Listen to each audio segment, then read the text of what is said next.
Hi, welcome to the Factorologist. Britain is a nation of many strange old traditions, from cheese rolling and wife carrying to mare weighing, and possibly the world's most brutal ball game. Then there's the British royal family, an almost endless source of quirky behaviour and bizarre rituals. Some of these are well known, at least among Brits, such as the use of the majestic plural, better known as the royal we. Queen Elizabeth II often used we to refer to herself, and the monarch's custom of having two birthdays. Other odd traditions of the British royals are less well known, despite having existed for centuries. Here are some of the strangest, involving everything from swans to ravens to parliamentary hostages. Swans are ceremonially counted on the River Thames. Since medieval times, the British monarch has had certain rights when it comes to the country's swans. The king has the right to claim any swan swimming in open waters, unmarked if he so wishes, explained David Barber, who served as Queen Elizabeth II's swan marker, an actual position in the royal household that dates back to the 12th century. To this day, an annual census of the swans takes place on a stretch of the River Thames. The 5-day journey upriver, known as swan upping, features a fleet of traditional rowing skiffs led by the swan marker.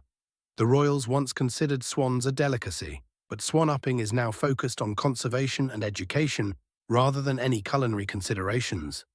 A member of parliament is taken hostage when the monarch visits.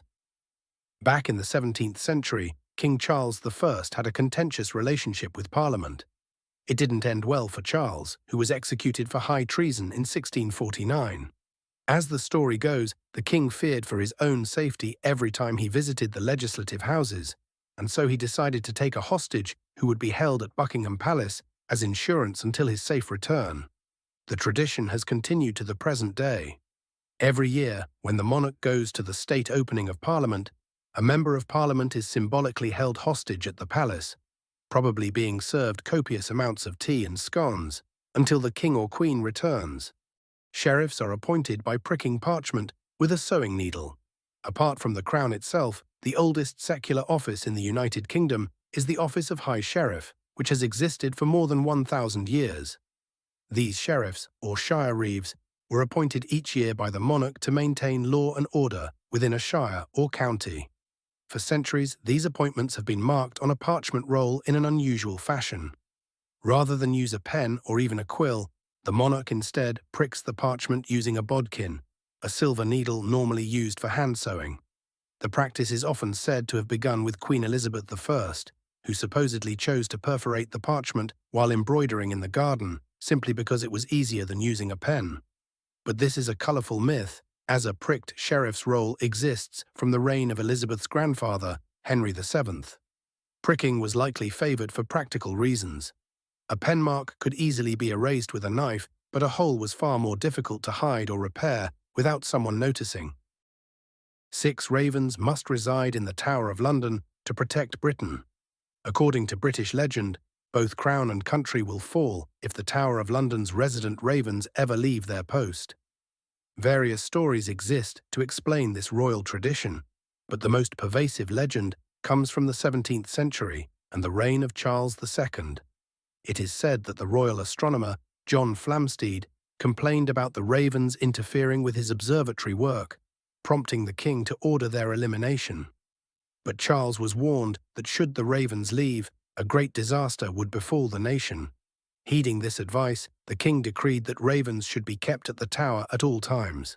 During World War II, the number of resident ravens decreased to just 1, and when the war was over, officials ordered that their numbers be increased once again to 6. The Duke of Wellington's rent is the French flag. Every year since 1817, the presiding Duke of Wellington pays a visit to the king or queen to pay his rent. But instead of money, the Duke presents the monarch with the tricolour flag of France. This strange tradition came about following the heroic efforts of Arthur Wellesley, 1st Duke of Wellington, at the Battle of Waterloo in 1815. Wellington's leadership was vital in the pivotal victory against Napoleon Bonaparte's French army, in a battle that marked the end of the Napoleonic Wars. For his efforts, Wellington was gifted Stratfield Say House, a country estate in Hampshire. To this day, the Duke continues to pay his symbolic annual rent of one French flag, a copy of the tricolour captured at Waterloo. In theory, the Duke and his family could be ignominiously kicked out of their property should the rent not be paid. For this reason, a spare copy of the flag is kept at Stratfield Say, just in case anything goes awry. If you want to learn more about various facts, please subscribe to The Factorologist. Until next time.